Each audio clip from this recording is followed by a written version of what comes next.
pick up this beautiful little sander on the side of the road.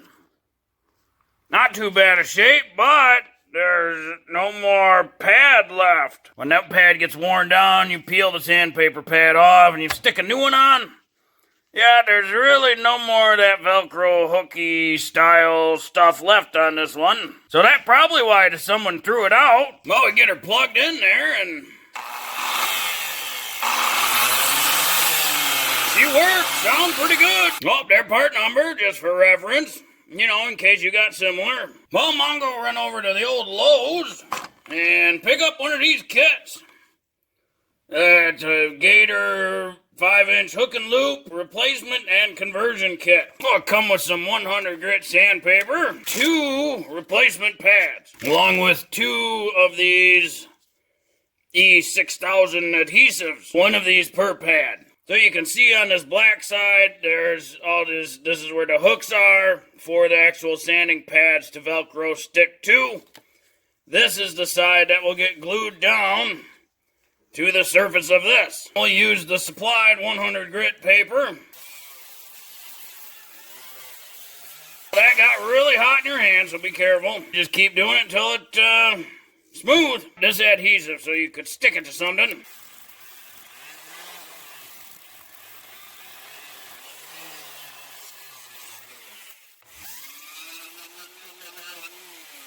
That looking pretty smooth to Mongo, so we're going to run that. Mongo's going to take a little bit of brake clean, a rag, clean up any dust that might be left on there, because we want a nice, clean surface for the adhesive to stick to. Take our E6000, flip the cap over to puncture the little seal. Be sure to wear gloves.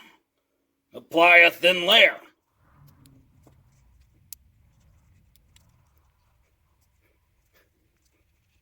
And Mongo used that entire tube.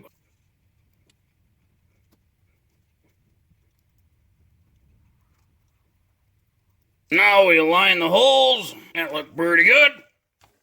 And squeeze it down. Make sure you get those holes aligned really well, because this glue has to dry for 24 hours. All the weight is on the pad. Hopefully it'll dry and adhere really good.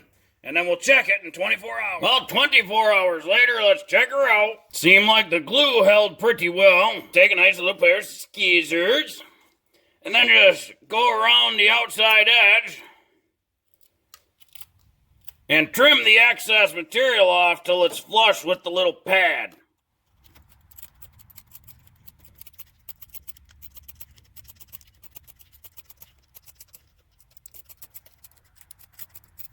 You want to get real tight and close to that pad, so that way there's not a lot of material that's excess hanging off.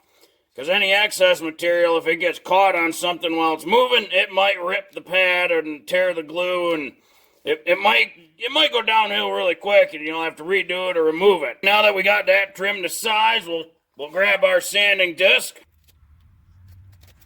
Now the sander's ready to go. Now this disc is a little bit, just a touch big for this sander, but it's a workable sander now. Well, hopefully this video helped you. If you ever got a sander where you got to replace the Velcro pad or maybe convert it to Velcro, if you like this video, be sure to like this video.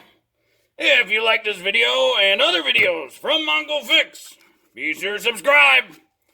Mongo is working on all sorts of stuff. Mongo, thank you.